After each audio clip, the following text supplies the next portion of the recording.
Hello बच्चों, let's read the question and the question says in maize colored endosperm C is dominant over colorless small c and full endosperm R is dominant over shrunken small r. When a dihybrid of F1 generation was test crossed, it produces 4 phenotypes in the following percentage.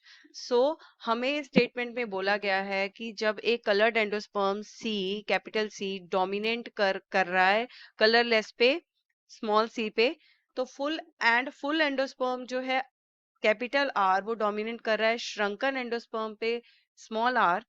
When a dihybrid, जब F1 generation का जो dihybrid बना उनका test cross करवाया गया तो phenotype में हमें कुछ ये परसेंटेजेस मिली, जिसमें जो कलर्ड फुल था वो 48%, कलर्ड श्रंकन जो था वो 5%, कलरलेस फुल जो था वो 7% एंड कलरलेस shrunken जो था वो 40% मिला.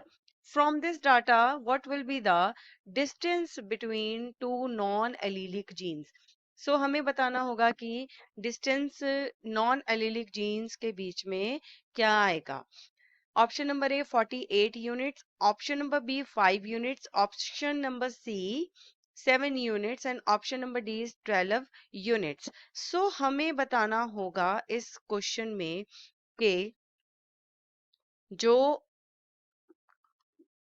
परसेंटेज है वो क्या होगी.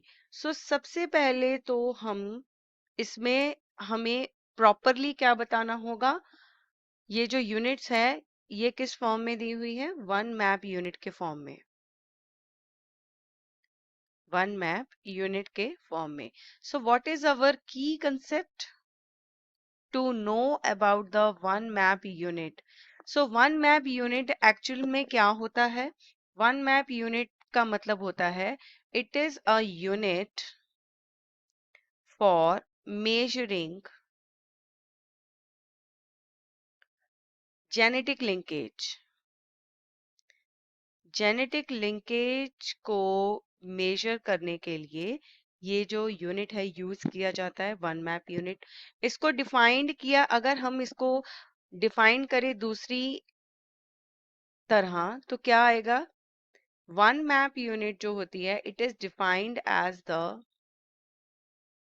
Distance between chromosome positions. Chromosome positions के बीच में जो डिस्टेंस होता है उसको हम वन मैप यूनिट बोलते हैं. क्रोमोसोम पोजीशन को हम लोकाई भी बोल सकते हैं, इसको मार्कर भी बोल सकते हैं. एंड वन मैप यूनिट जो है that yields 1% of recombinant genes, chromosomes. अब रिकॉम्बिनेंट जीन्स क्या होता है. रिकॉम्बिनेंट जीन्स वो होते हैं जिनमें जो डीएनए के पीसेस होते हैं पहले वो ब्रेक होते हैं, टूटते हैं और फिर वो रिकम्बाइन करते हैं, एक नए कॉम्बिनेशन एलील्स के बनाते हैं. सो एक एलील्स का एक नया जो कॉम्बिनेशन है वो बनता है.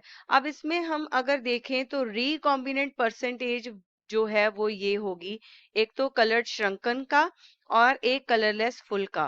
दैट मीन्स अगर हम देखें तो हमारे पास जो रिकॉम्बिनेंट जीन्स का परसेंटेज है वो क्या है, एक तो 7% है, एक है 5%. तो इनका टोटल क्या हो जाएगा, 12%.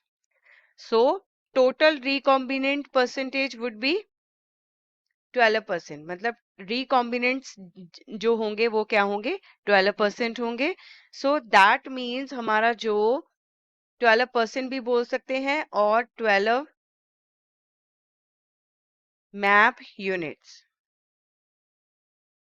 That means के हमें पूछा गया था कि distance between two non-allelic genes. So distance between two non-allelic genes will be 12 map units.